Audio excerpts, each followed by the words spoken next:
மாவட்ட நுகர்வோர் மன்றங்களின் அடிப்படை கூற்றுகளை கவனத்தில் கொள்க. 1. இது ஒரு தலைவர் மற்றும் 2 உறுப்பினர்களை கொண்டது. 2. மாவட்ட மன்றத்தின் உறுப்பினர்கள் 5 ஆண்டுகள் அல்லது 65 வயது வரை பதவியில் இருக்கலாம். 3.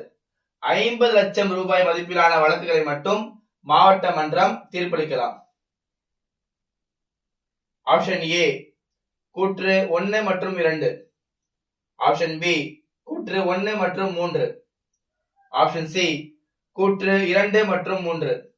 ஆப்ஷன் டி கூற்று 1, 2 மற்றும் 3. சரியான ஆன்சர் எதுன்னு பாத்தீங்கன்னா ஆப்ஷன் ஏ கூற்று 1 மற்றும் 2. இது ஒரு தலைவர் மற்றும் 2 உறுப்பினர்களை கொண்டது. இதுவும் சரி. மாவட்ட மன்றத்தின் உறுப்பினர்கள் 5 ஆண்டுகள் அல்லது 65 வயது வரை பதவியில் இருக்கலாம். இதுவும் சரி. 3வது இது தவறு. ஏன்னா 50 லட்சம் கிடையாது, 1 கோடி ரூபாய் மதிப்பிலான வழக்குகள் வரை மாவட்ட மன்றம் தீர்ப்பளிக்கலாம்.